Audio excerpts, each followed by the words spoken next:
On today's show, we have Jenn with us. We're going to be talking all about harness dog sports, kind of what they are, how to get involved, and the fun things you can do with your dog, whether it's one dog, 2, 4, 5, or in her case, 7 dogs, summer and winter.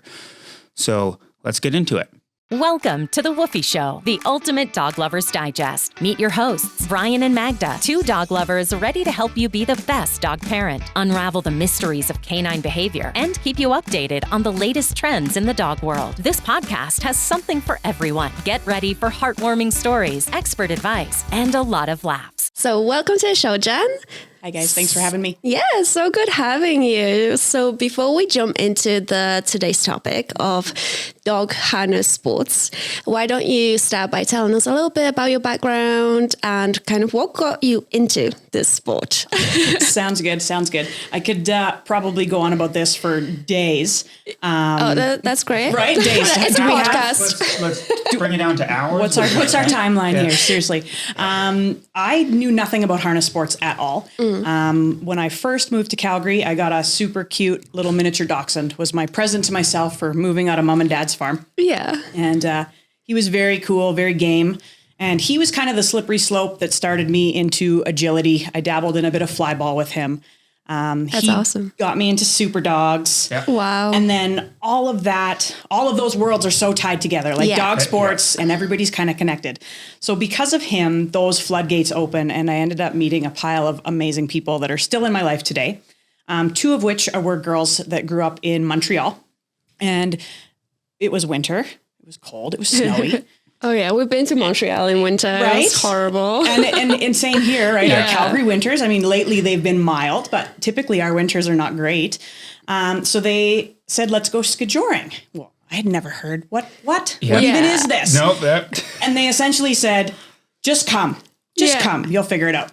So I went on Kijiji and I bought the crappiest pair of old clapped out cross-country skis you could find. Like I still have them. It's embarrassing. They're terrible. And we all loaded up into a whole bunch of different vans and we drove out to West Bragg Creek. This would have been in 2015. And essentially they gave me gear and said, put your skis on. They gave me a line and a harness and they loaned me another dog. And I hitched that dog up to my dog that knew nothing. Yeah. And we took off down the trails. Oh my. And it was a disaster.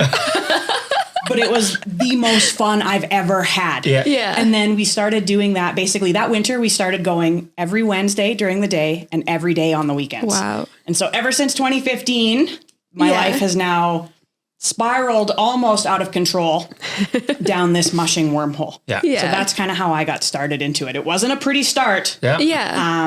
But now within those circles, again, everything's connected. Yeah. So I've met more people. I've gained more knowledge. I've now got 5 mushing dogs trained. 4 dogs? 5? I don't even know. Oh yeah, tell us how many dogs you have and what are they? 7. You have 7 dogs? I have 7. Oh my. So 2 don't really count. They're senior Italian Greyhounds. They are retired. Okay. My main super dog and agility dog, he's now 12. The original dachshunds have passed. They were 15 and 16. So then the first dog that I started with back in 2015 with my disaster of a start to skijoring is actually an Ozawack. He's going to be 10 this year. And then I got 2 Whippets and then I got a Eurohound. And now I have a standard Sholo Eat Squeently that also does the sport. Oh my God. Yeah. Okay. That's a lot of training. Oh my goodness. To just do it over and And they're over. not like standard dogs. They're like they are not standard dogs. Yeah. They are not typical breeds. So I think like what gravitated you towards these breeds? aesthetics. Aesthetics. I have a look. You love the I don't- Greyhound kind of whippet. Yes, kind exactly. of like That sleek body type with the tight muscling. I've always loved sighthounds. Yeah. Started with the Italian Greyhound first, of course, very similar body type. Yeah. And then my size has just kind of gotten bigger and bigger. I don't like a lot of hair. So they're Fair enough. single slit coats. They're Yeah. very easy to keep care of. They're very easy to clean. Not a lot of maintenance goes Is into it them true that way. about whippets that they're super like lazy? They lie around a lot, but then when it's time to go, they go. I feel like, and maybe I've fostered that within my pack, but my sighthounds, I feel like their off switch is amazing. So if I'm on the couch and it's crappy outside, raining, whatever, fireplace and Netflix, they don't move. They will lay there for, I'm not kidding you, 8 hours. But as soon as I stand up, they're like, let's go. Yeah. Let's go. Yeah, what's happening? So they're super game. And I think that's another reason why I love Sighthound so much, is because we can kind of dictate the level of activity that I want from them and that they want to give me. Yeah. Awesome. Well, thanks for answering that. Yeah.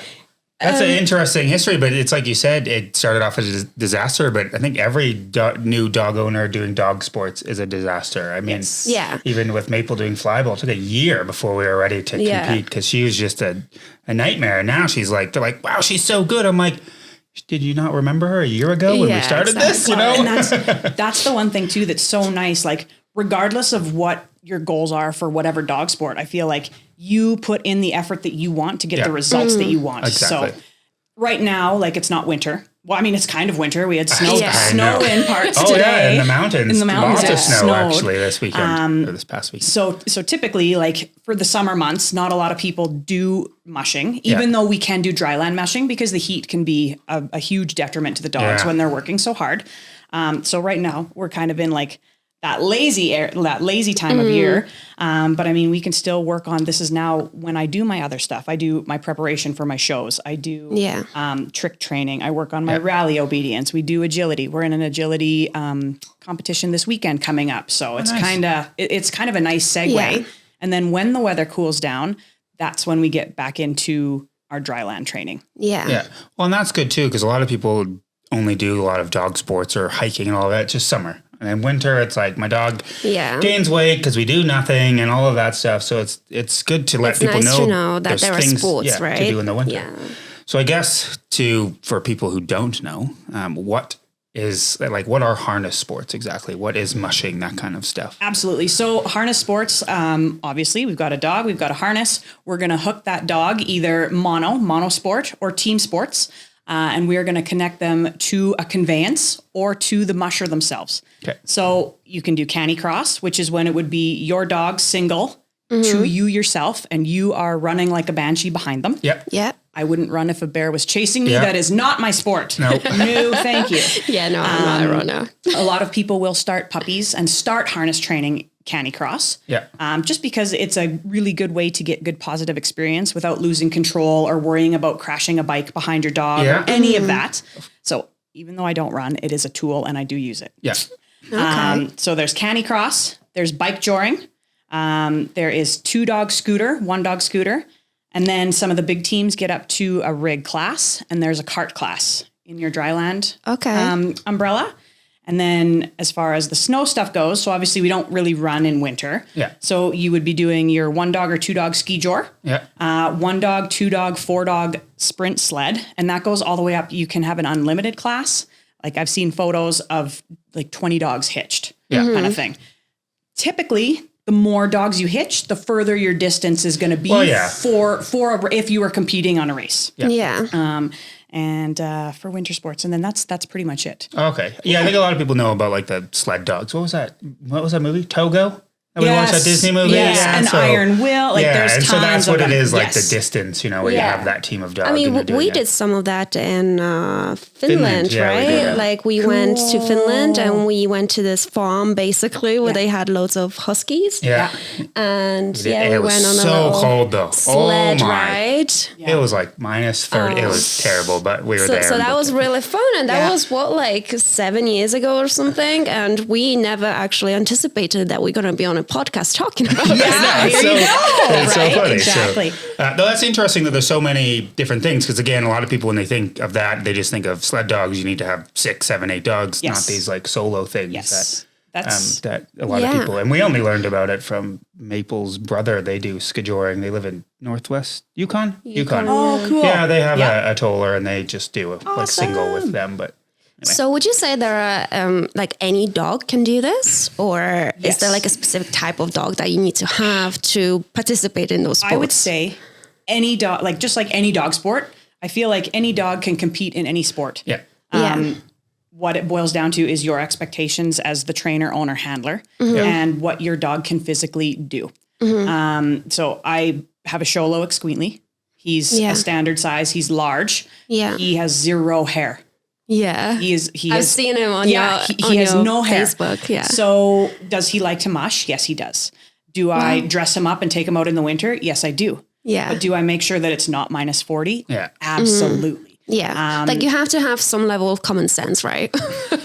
Yes. Like this is what this podcast is about. Exactly. Yeah. Yes. Common sense. Yeah. So, I mean, if he's going to go out, I make sure we go out on a warmer day, that it's not, minus 15 with a minus 33 wind chill. Yeah. I dress him up appropriately. And once we go until we stop. So there's no like going a kilometer stopping. It's you hit the trail, we start, we go, we come back to the truck. He's warmed up properly. He's cooled down properly. Yeah. And then the same thing too. He's obviously not a standard mushing dog. Yeah. I'm not going to hitch him and ask him to do 14 kilometers at minus 20, just like I wouldn't ask my other dogs to do 14 kilometers at plus 20. Yeah. So there's kind of that variance in there, but I feel like any dog has the ability to do this for sure. Yeah.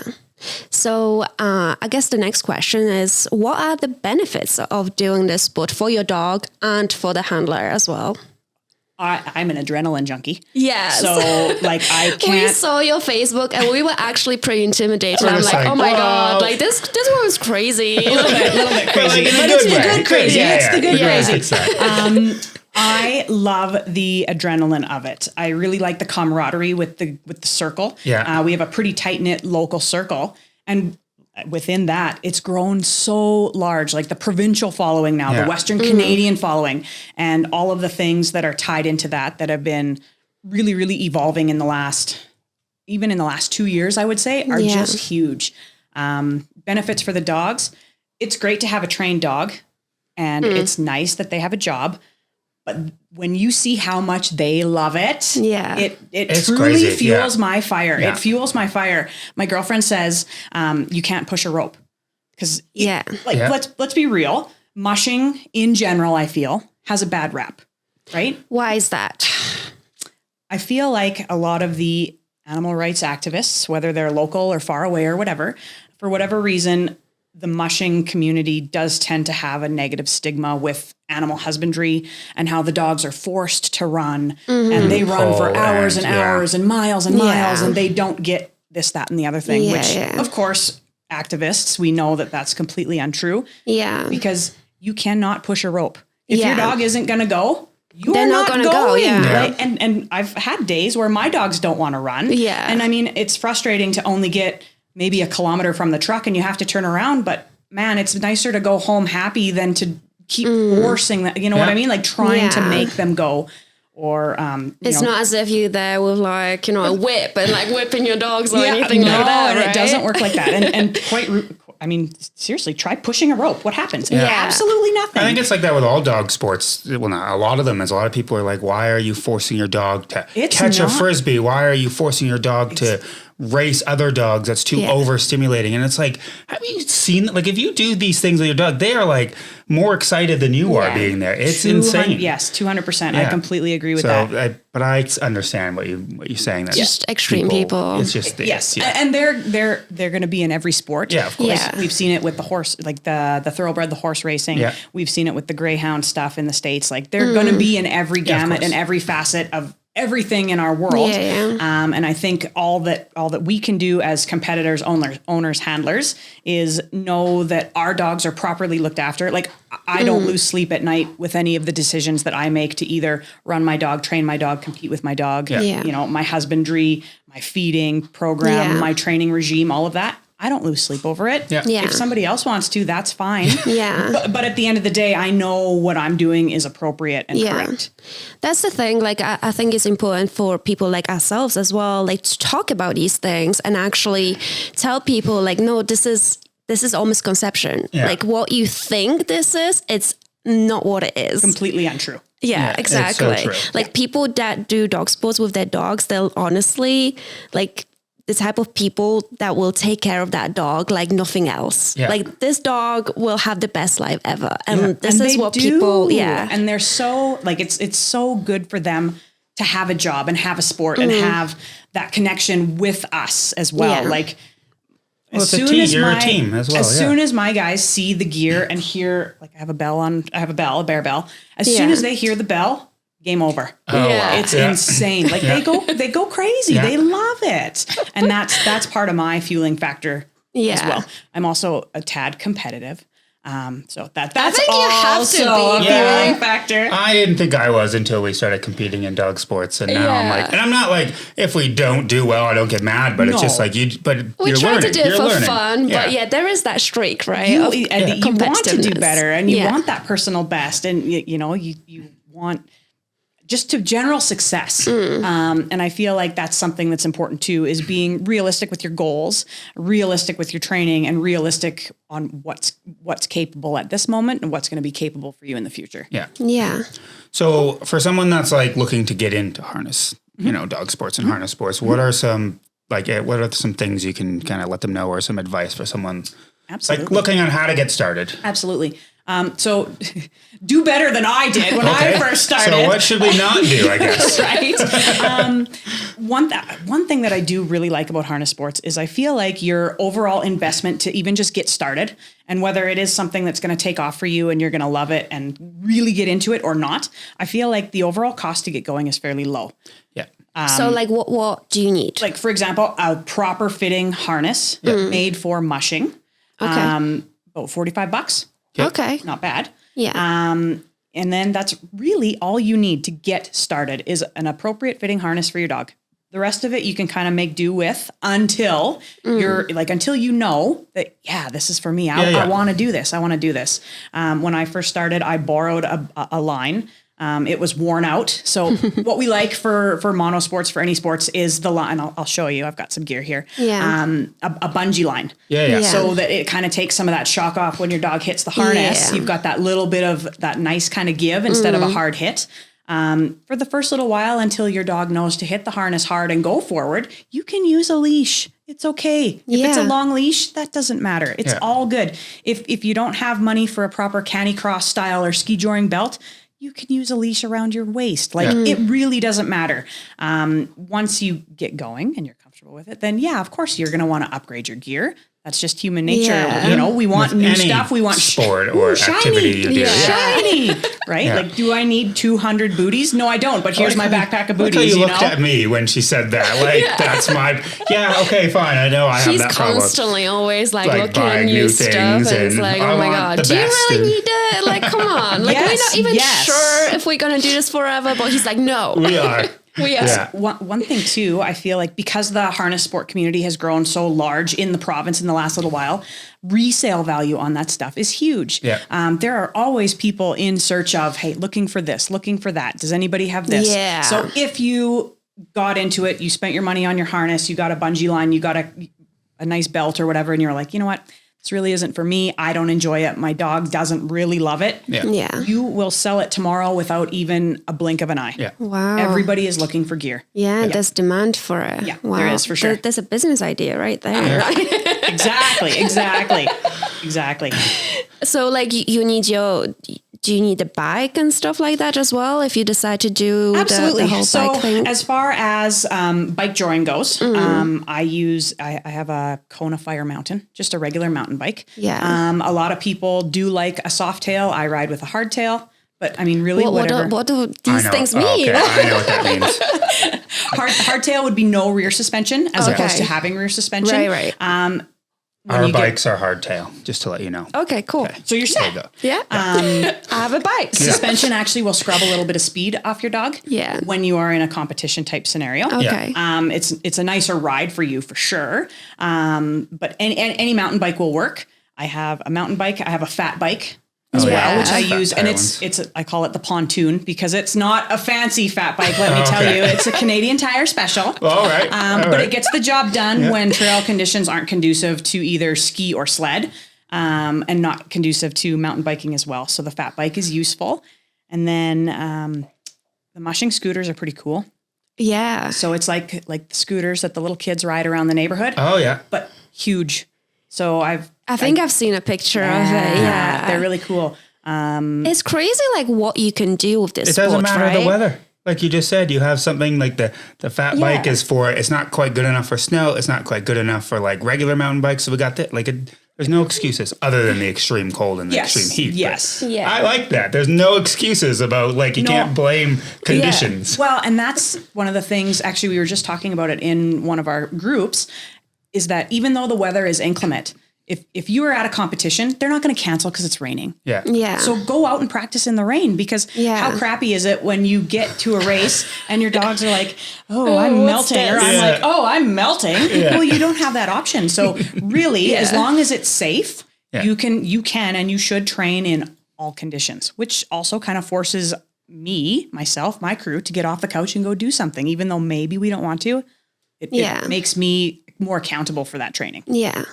Is there any type of injuries that are very common with that type of sport? I would say muscle strains and sprains, probably the most common.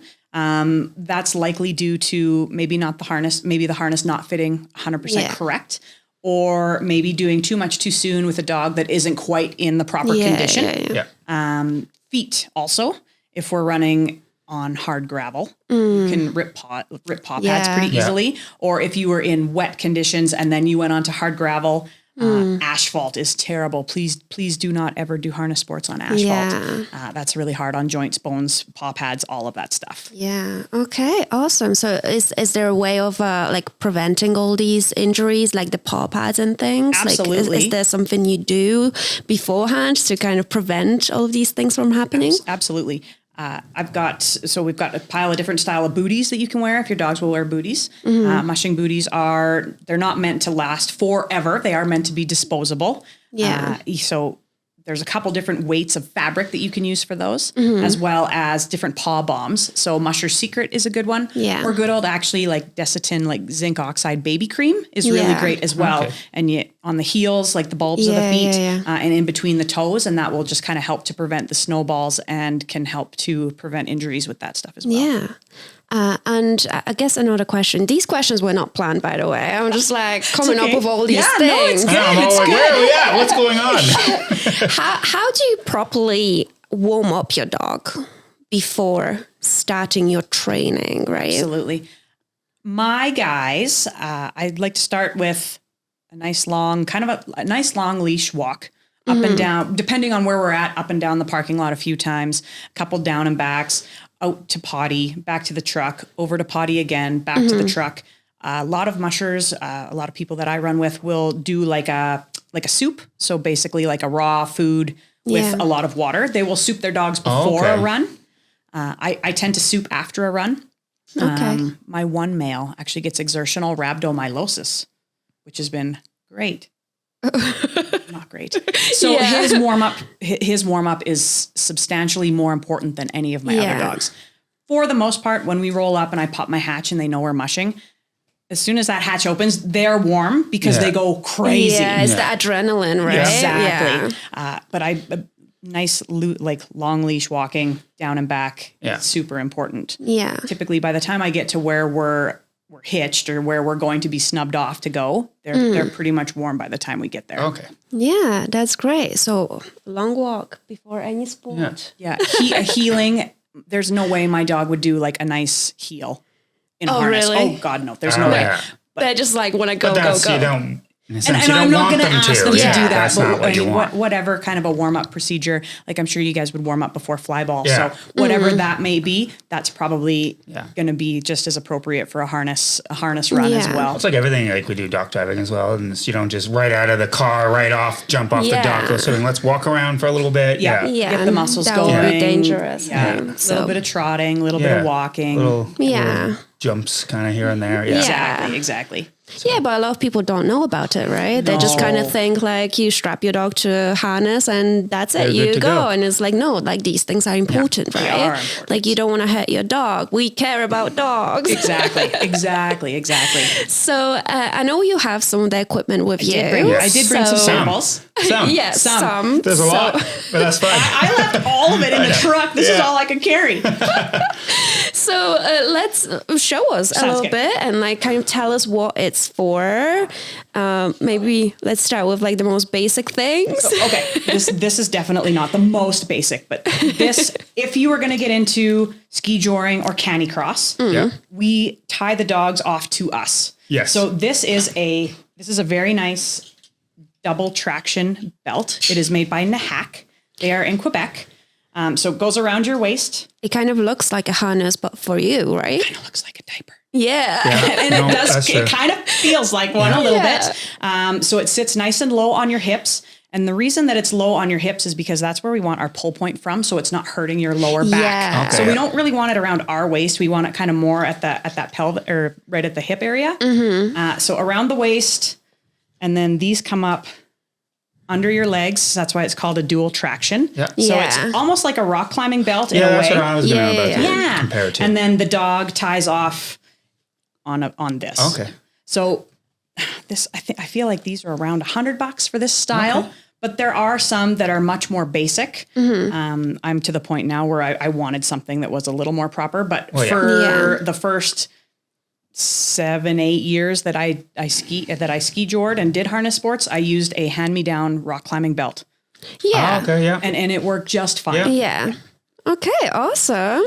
So that's for ski drawing. Yeah, ski jor, canny cross, any of the ones that you're going to connect the dog directly to yourself. Yeah. Okay.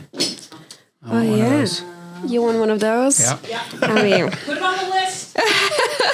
we can get one. There are more harness styles out there than I Yeah. could even begin to touch Yeah. on.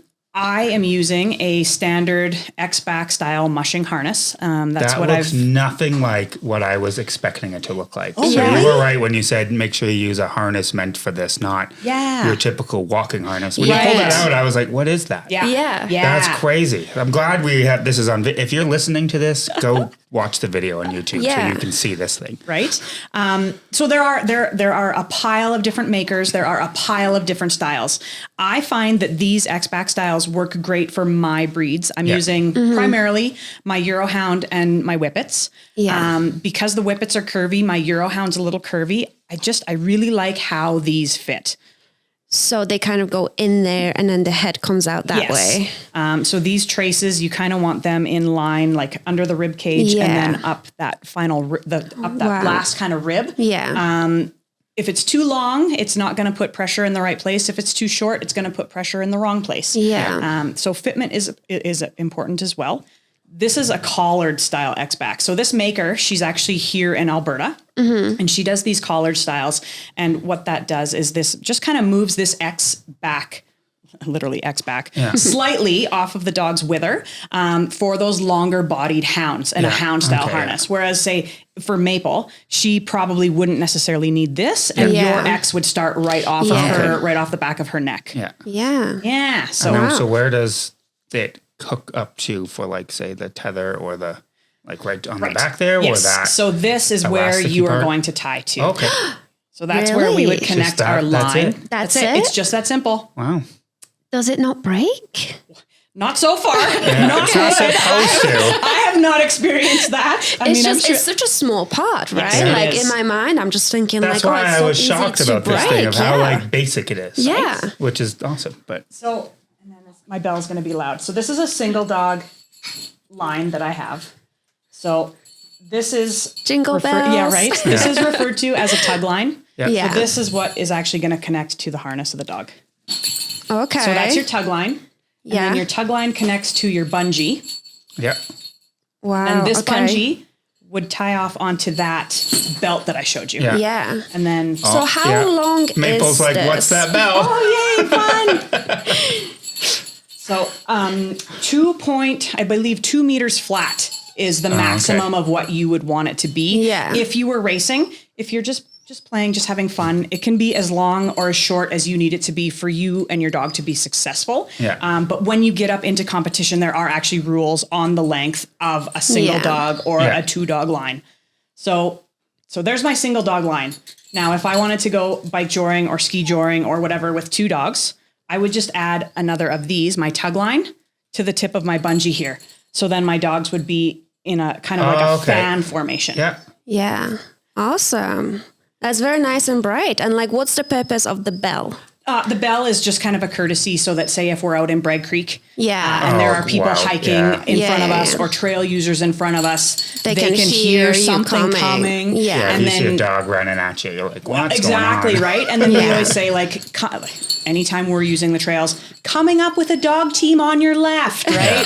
So that hopefully we're not like going past them at a high rate of speed and they get upset or whatever. That's one thing we always try to be very, very courteous with the other trail users, because I know, unfortunately, a lot of people aren't courteous to all trail users. Everybody has a right to be there. Everybody wants to use the trails. So we try and make it as enjoyable for everyone.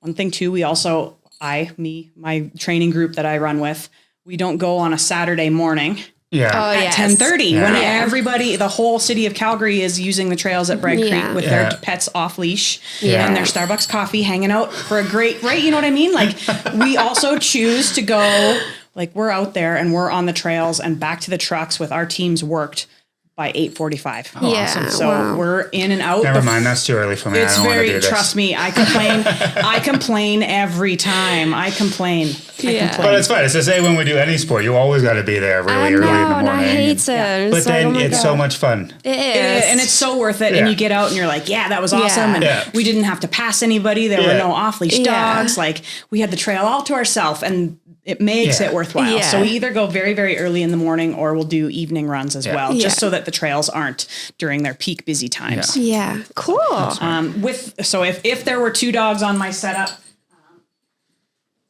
we connect them with a neckline. So this basically would go from collar to collar to keep those dogs together and not. Okay. So they're still out, but okay. Yeah. It just kind of keeps them a little more uniform. If you so are, not one is running this way, one's running that way. Yes, exactly. Or like around a tree or something. So that's a neckline. There, you can get them custom made. Whatever you need. Pretty simple. No. Okay. So with the bike joring, once your dog's confident and everything's working appropriately and you want to up the ante, you want to add your bike. If your dog isn't pulling, that line is going, because you connect that to the stem of your bike. So basically the stem of your handlebars. Right over your front tire. What happens when that front tire when that line goes slack through your front tire? Nothing good. Nothing good. You can wreck brakes. You can go over the bars. You can hurt yourself. You can hurt your dog. So this is a good old pool noodle. So this works great to get started. And what it does is you would put your line through the pool noodle, right? This connects to your stem of your bike. And then you just use an old leash or what? I just happen to have this hideous old leash. And then you tie it back to your handlebars. And then if this line goes slack, it's going to hold it out of your front tire. So there's still obviously a risk that you could have a tangle, but it's going to take that kind of imminent. It removes a lot of the risk. It totally does. But So I used a pool noodle probably the same amount of time that I used that stupid climbing belt. And then, so all the time. So basically forever. This is an actual bike joring antenna. So it comes with a nice piece of CNC aluminum that actually goes onto your stem of your bike. It's got a little quick connect, a little pin in there. So then this would hold your line. So it's just stick out front. Just a little bit of a nicer setup. Okay. So then this holds it out of the way. These are a little more expensive. They're about $120. Okay. This is when you know you want to do this. Yeah. Use the noodle first. Exactly. There's nothing wrong with it. That's a really awesome DIY and it is kind a of great solution. idea, right? Like it was great. And it worked fantastic for many, many years for me. There's nothing wrong with it. As far as... So like you see a lot of the time people, riding their bike with their dog right next to them. And like, I just find it so ridiculous because these dogs literally go from side to side. And I'm like, oh my God, that's so dangerous. Or they can just go that way while you're like, So like it happens in Nose Hill Park quite a lot. Like people go bike riding with their dogs and like the dog sees another dog and what do they do? See you later. And it's just like, oh my God, like... get one of these or like maybe do some more training. I don't know. Exactly. And I mean, that's the one thing with dog sports. I think no matter how much training and how like, oh, he's never done this before. You know what I mean? Can happen. They keep us humble and that can happen. I find when I'm harness breaking a young dog, we've got friends. So we go out in a circle or go out as a training circle kind of thing. And we help each other with that stuff. It's also helpful to be on a path or a trail so that the dog sees the trail and knows to go ahead. It's not like a big open, like a field. Yeah, like in a field. Yeah. Yeah. Don't bother trying in a field because you're going to get frustrated and your dog's going to get confused. Everybody's going to go home angry. Oh, that's interesting. So this is how you should start, I guess, first, because we were thinking about, doing something similar with Maple. Absolutely. Kind of starting her to understand to run with the bike because her endurance is terrible. Well, yeah, we would start off with the canny across. Yeah. First, but we were just thinking, like, how would she even know to just go straight, right? Like, she's pretty good at heeling, not perfect. Which just go on a trail. Though, when you're doing that. No, we don't want. So my Sholo, he came with a really nice background in obedience. Yeah. He has a lovely heel and he has a lovely loose leash walk, which none of my other dogs do. Yeah. Anyways, it's a me problem. It's a me problem. That's okay. So when I first started training him to do the harness sports, he would go out in front. I'd be like, yeah, good boy.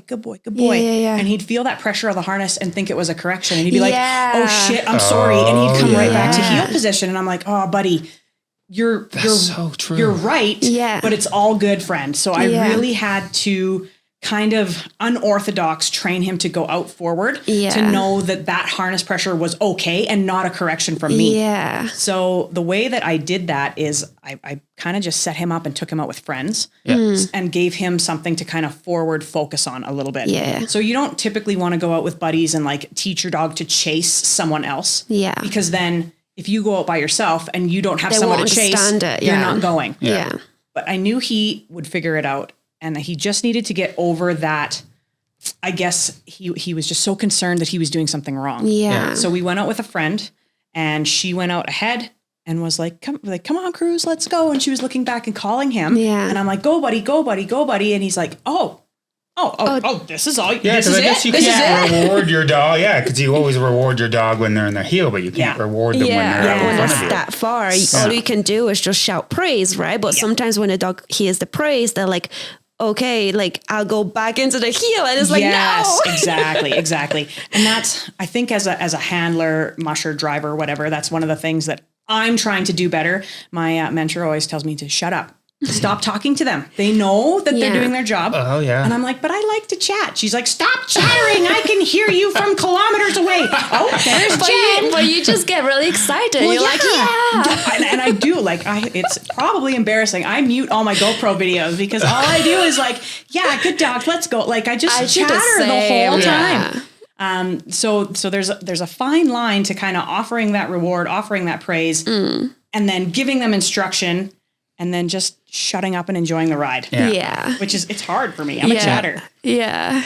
And you want to be happy with your dogs, right? Like they shouting, they're probably barking as well whilst they're running. And it's just such an exciting time. You want to reward that. Exactly. So, okay, let's move on to your other things because we kind of diverted in the conversation. We did here. divert. Back to paw safety. Yes. Paw safety. Musher's secret. It's just a paw pad wax. I go through piles of it. I love how it smells. It's definitely helpful to prevent ice balls, prevent anything from sticking to the feet, depending on, or if you've got dry feet, sensitive feet, this can just kind of help add that little bit of extra layer of protection. Yeah. We need that just for winter Do hikes. you use that in winter? Like, so the snow doesn't stick Absolutely. in? Yeah. Most important is to actually like cream it way deep in between the toes and on the heels of the feet as well. Yeah. So anywhere in between the paw pads is kind of where you want to like. Yeah. That's the problem dollop it. always. Yeah. Especially with dogs that have long hair as well, right? Like the snow just sticks. I tend to collect booties. Booties are typically made of Cordura, which is just a nylon. Yeah. Like most outdoor gear. So these are a heavier weight boot. These are almost too heavy. This is a 1000 denier Cordura. Wow. Okay. And I looks like a use pocket. those. It looks like a pocket, right? a pouch. That's a booty? Yes. No way. I use these if we're in like icy, well, not necessarily icy, but like that crystally snow or gravel. So the heavier the Cordura, this would be more for kind of like gravel or dry land type of activity. Yeah. Cool. These are more so of a winter booty. You can use them on like gravel or dry trails, but they're not going to last as long. I don't blow through boots like some of my friends. I have a girlfriend that will get one run out of these with her dog. Doesn't matter if she's in snow, sleet, hail, rain. If she was running in cotton candy, I'm sure she would get one run out of them. That's just how powerful her dogs drive from behind. Yeah. My booties tend to last quite a while. Yeah. That's a 300 denier. So these are specific for this sport, right? Yeah. And these are as well. Yeah. Yeah. That's so Yeah, crazy. that's so weird. They're nice because they stay you think on. of like boots, you think of like boots. They're shaped Like, as boots, and they you got know, the little those fancy rubber or booties. whatever. Yes, and stay bottom away or- from those. So the reason that there's really not much to this is they are meant to be non-invasive to the dog. So once they get used to wearing them, it's not going to inhibit or change their gait. Yeah. Like they step funny for the first little while, Yeah. but once they start to run in these, it's not going to inhibit the gait. Whereas those fancy ones, like the rough wear ones with the Vibram soles and all the fancy Velcro up to the elbow and all that stuff, that's going to inhibit the gait. It's going to throw them off. I So love you this. don't need Yeah. those rubber soles. Would you recommend just buying this just in general to go for walks in winter? Absolutely. Yeah, Yeah, absolutely. those are way better. Why are these not like more well known at Because pet nobody stores? knows. It's a niche market, right? Yeah. And pet stores probably wouldn't. Because this What do they is so call it? simple. What is this like called technically? Mushing booty. Mushing booty. Yeah. Oh wow. Yeah. And I buy There them you go. in. Actually, it's a maker in Shanghai, Okay. and I buy 100 pairs at a time. Yeah. And they're Well, shipped- because you'll Yeah. use them. So Yeah, and they stay on nice. Sometimes if the Velcro is a little bit long, like it can catch. Oh yeah. So yeah. I do keep the not hockey tape, but hockey sock tape, like Yeah, the clear, yeah. stretchy Oh, stuff. yeah. I know what you mean. keep that in my bag, and if I need to just put a little loop just to hold that tail down, Yeah. I find Yeah. that very, very helpful as well. Because that stuff comes But off I of can it. count on one hand the amount of times I have ever lost one of these. Wow. Wow. Like they don't- stay on, they don't come 'Cause, off. yeah, that's a problem with. See, like, this is what regular- you need, yeah. a simple booty like this. No, this fancy stuff that's out there in shops. And what are those? Like they're probably $100 for a Oh, set yeah. of four Yeah, now. something like that. Yeah. Yeah. So these and guys we are like- always struggle with like the booty staying Or on. $4 a boot. Jeez. So, I mean, There you if go. you lose one, it's not like you're going to have to go back on your 20-kilometer hike to go Yeah. find it because it was $25 Yeah. for 1 foot. Oh my Yeah. God. Even if you guys are not into like mushing and this sport, like this is some gold information right there. Like just booties, right? That's awesome. All right, we learned all we need. Episode over. No, I'm kidding. Get out. That's awesome. So do you have anything else for us? That's to like demo? kind of, I mean, yeah, harnesses. What about if you're doing like the scooter type of stuff, same thing as like a bike attached to the handle, everything else. I would attached to the body. definitely use a specific mushing scooter, not like the Well, yeah, silly yeah. little No, metal they ones that would- your kid has. As an adult, it would just break. Yes. Yeah, I don't think it's meant for No, or a weight. no, God, It's not no. even meant for a weight, let alone Yes, being pulled on. yeah. They're like crappy aluminum. Yeah. I would What say about- even if you were going to start out with Canicross, stay off the asphalt, stay off the concrete. Yeah. Okay. Go to the neighborhood park with the shale trails, or wherever there's kind of crushed gravel or a shale walking path. That's where I would recommend to start. Stay off the asphalt. Okay. It's Yeah. not worth it. Yeah. Not worth the sustained injuries that are possible. I'm not saying it's going to happen, but Yeah. it's potential. Any of that repeated concussion on the joints and bones. Well, and they're not Yeah. just walking; they're doing like whether it's a light jog or a full-on run, if you can keep up with them. Right? But yeah, that's so true. Like, it's different than just Yeah. walking. So like I know we kind of touched upon the safety for the dogs, but how can owners ensure the safety for their dog whilst participating in this sport? Is there any other kind of tips you have? I would say be mindful of the weather conditions. We don't want to run if it's too hot. We don't want to run if it's too cold. Be sure that your dog is properly conditioned to what you're doing. Whether, if you're just starting out, you're not going to go to Bragg Creek and do 10K your first Yeah. time out. Like start I short, couldn't sweet. do 10K without the dog, so there you go. I wouldn't even think about doing 10K without dogs. Yeah. Good Lord. I could Yeah. barely do a kilometer. I would Yeah. not. I'd be like, no, I'm good. I'm good. Like dying. Warm-ups, cool downs, Yeah. proper nutrition, Yeah, proper hydration. yeah. And Yeah. then don't don't throw them into a precarious situation either. Yeah. So like I had kind of mentioned before, going to Bragg Creek on Sunday morning at 10 a.m. Yeah. when the whole city is out there using the trails, don't Yeah. bother. Don't bother. Okay. Okay. That's well, take it slow, just like anything else. And Use your common sense, right? well, yeah, That's if funny. that exists in the world. So if Sometimes. someone wants to get involved in competing or like participating in organized events and things, like how people can do that? Like, is there certain organizations that they have to join? Do you have to do training first to then join these things? Like, how does this whole thing work? Absolutely. So just in the last couple years, that whole portion of the community has really changed and evolved. When I first got started, there wasn't really like a community. It was a link to a race. You signed up, you paid your money, you went. Yeah. That's kind of how I started. So now there's a couple different Facebook groups and pages that offer online clinics, Okay. which is a really great way to kind of get started. Very, very. What does that mean, online clinic? So instead of like going to a park and meeting for a lesson, like a one-on-one lesson, there's a series of online videos and online Okay. kind of like Zoom meetings, conferences that you can join. Right. It's all one-on-one. And then that will kind of give you the segue, give you all of the tools that you need to go out and practice with your dog. Okay. And then there's always like question and error and troubleshooting after the fact. Our little local club does try to do the occasional hands-on clinic.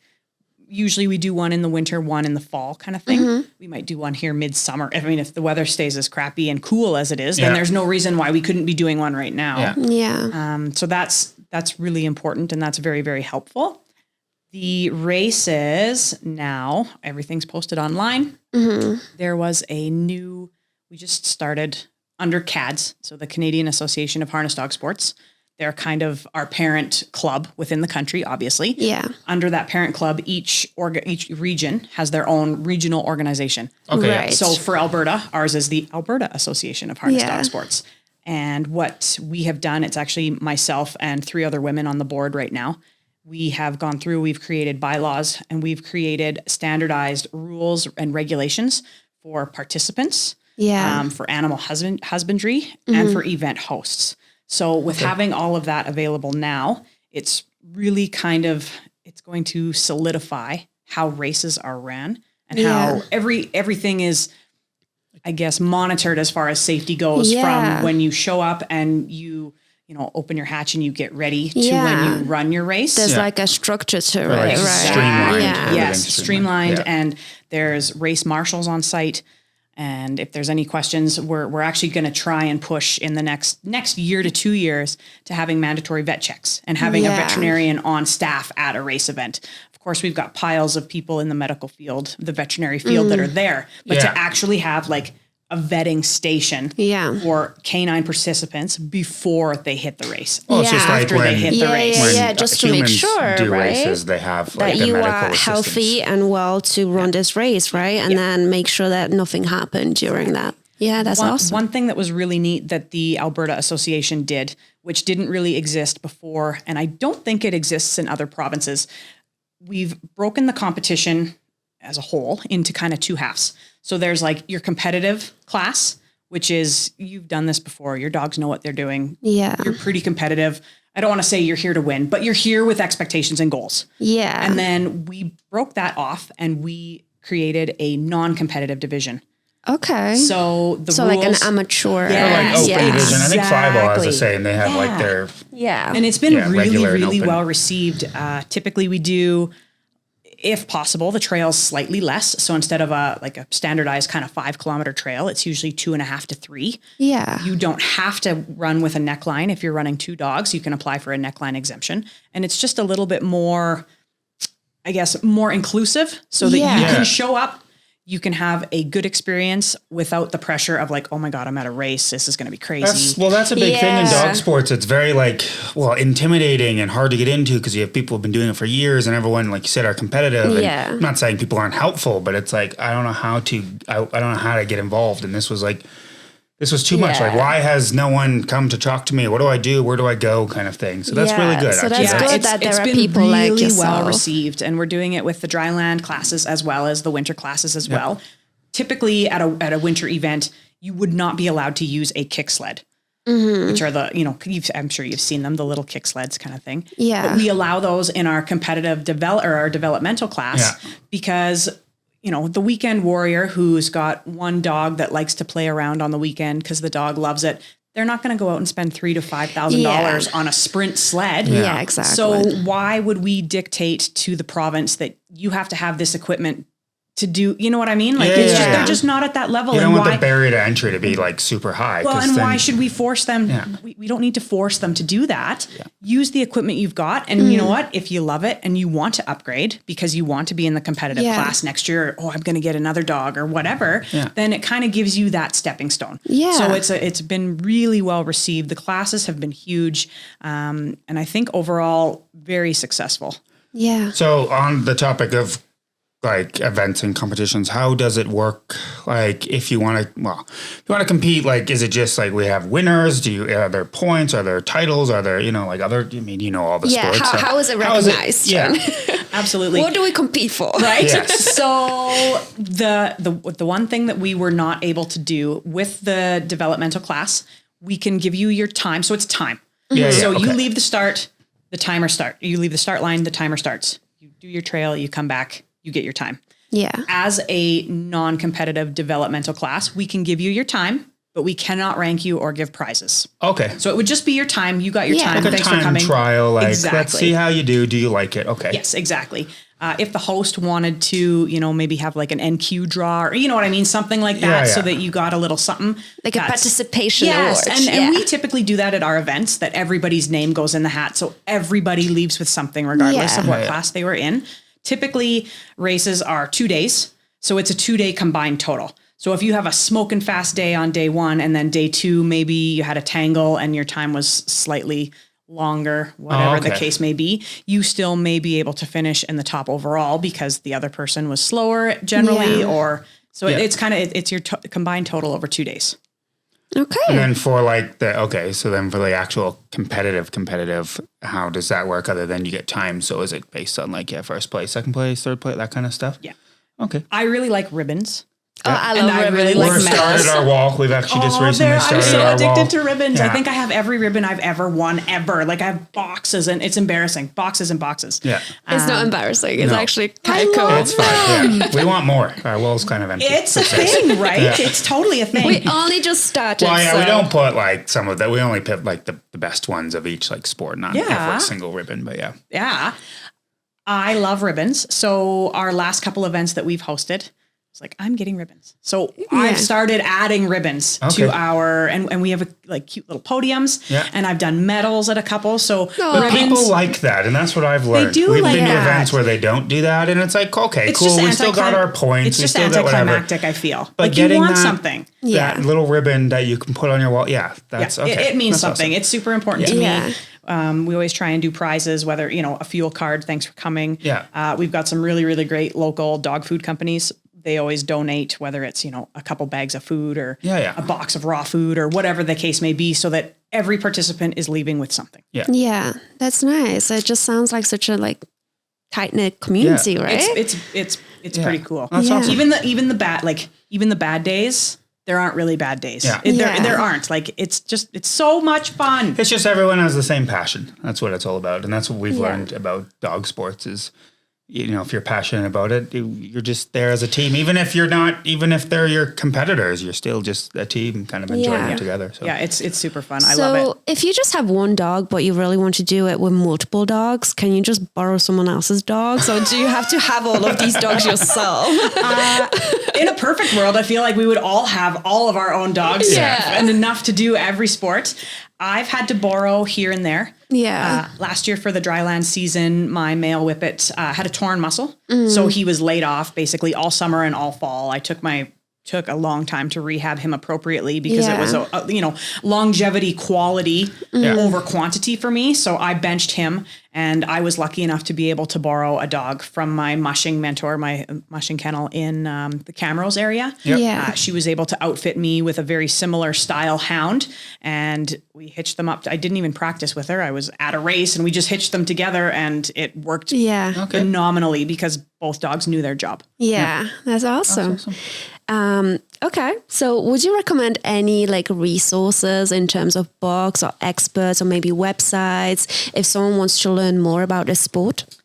I would say probably the best place to start, and it sounds kind of silly, Facebook community. Okay. It's called Alberta Mushing. Yeah. We've got, it's huge. It's huge. Yeah. There's lots of great resources on there. It's a good place, a good sounding board, even sharing your accolades. Hey, I did this today and I'm super stoked about it. The community is wonderful. Share it, post it, talk about it. You have questions, ask. Yeah. There are people in that group from local here in Calgary all the way across, like all over. There are people in that group from all over the world. Yeah. So you have a really, really specific audience with all kinds of experience from It's very minimal. diverse, Yes, right? Yes. Yeah. And I imagine there's lots of groups similar in like different countries, provinces, states, kind of thing. Just Yeah. Facebook groups are crazy. You just search like your interest in where you live, and they'll come up. Yeah. To be honest, Absolutely. Or like your interest, right? Or hobby. Yeah. It's crazy. It's out there. You just got to look for it. Yeah. The Canadian Association of Harness Dog Sports is a good website as well. That's going to give you, I guess, more of the rules and regulations and kind of stuff. Yeah. And then the Alberta Association of Harness Dog Sports, we have a website as well. Coming up this fall, the dryland season for 2024 is insane. There is a competition every single weekend in October.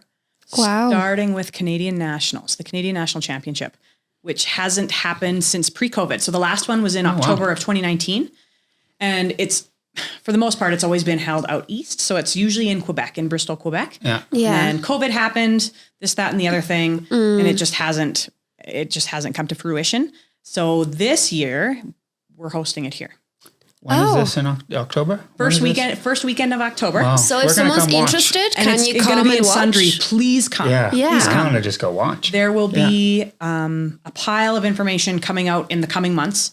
We will be looking for volunteers, especially dog savvy volunteers. Yeah. We will be looking for all kinds of help, all kinds of support. Come and spectate. It's literally the best teams in North America will be there. Wow. It's unlike anything you've ever. Sounds really exciting. Can you see my goosebumps? Yeah. Oh my God, I have goosebumps. I know we have a lot to do, but can it be October already? Like this actually sounds pretty interesting. It's very cool. Yeah.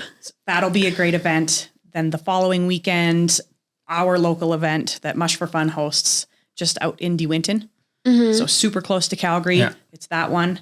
And then, I don't know where the rest of the month takes us, but there is a race event every weekend in October. That's awesome. And then hopefully we have a good winter so that winter has an equally fruitful season. This year with the lack of winter, lack of cold, all of the big races had to cancel. It was very, very minimal this winter, which was not great. Yeah. It's one of those things. It's like, as humans, we're happy there wasn't a lot of snow and it wasn't that bad. But then when you want to do these things, it's like, or people that like to ski and stuff, it's like, it was a crappy season. It was pretty terrible. It happens.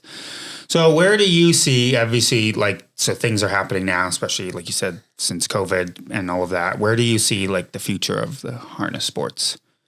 Do you think it's going to just keep growing now that it's becoming a lot more? I really do. Like, I really aware? do. Just seeing the growth in the last, even since COVID, really, it has grown so much and so many people are so much more aware of it. And it's like this generation of dog owners, whether they're pet owners or sport owners, it's kind of a neat way to get out, burn off some steam, work on that connection with your dog in a positive environment with a great group of people.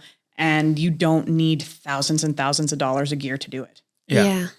So it's fairly attainable, I feel. Yeah. Awesome. That's true. Yeah. You don't need to technically take classes every week. You don't need to rent facilities to practice. You just need your $25,000 worth of agility equipment. Yeah. Like you don't need that. Exactly. No, that's the annoying part about agility. You can't do it unless you have the equipment, right?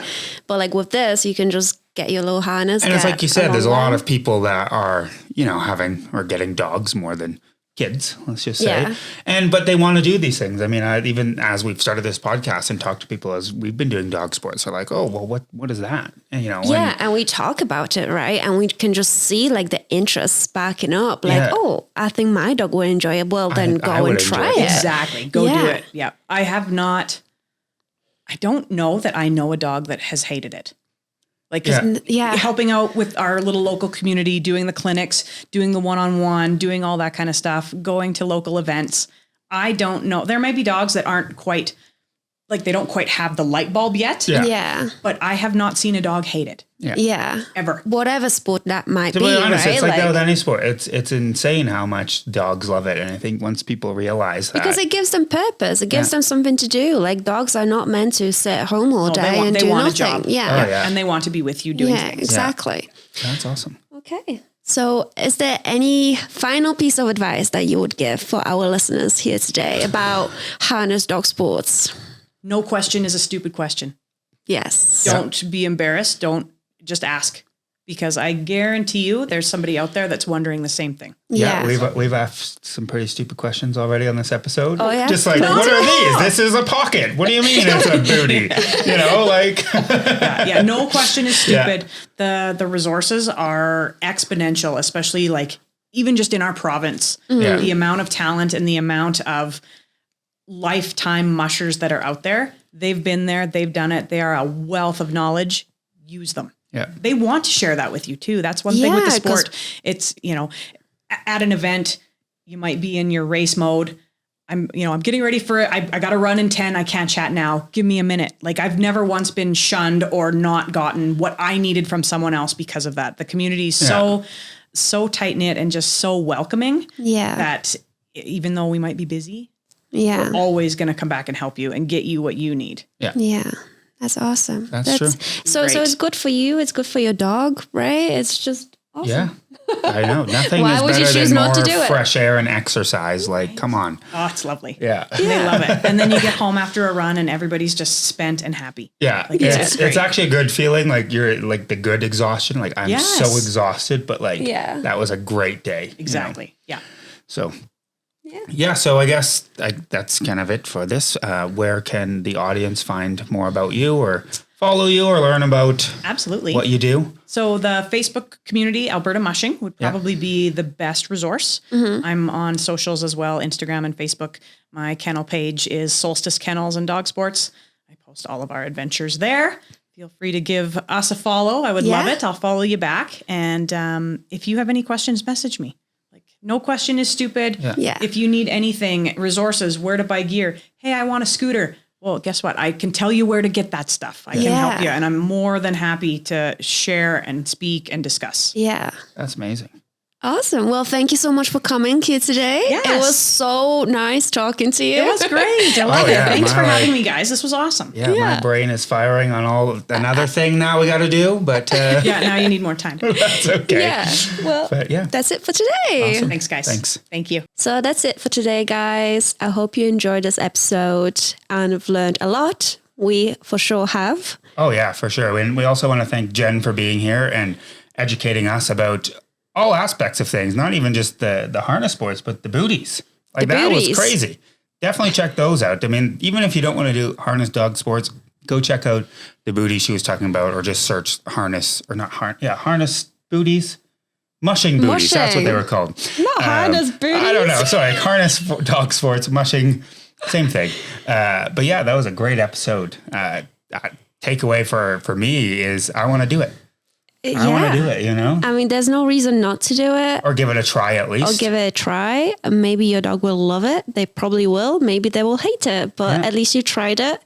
You gave something new a go. And, it's awesome. Yeah. So, thanks for tuning in, watching, listening. Don't forget to subscribe, follow, rate us if you haven't already. And share this episode with fellow dog sport lovers. Yes, for sure, because that will help educate them on this awesome sport as well.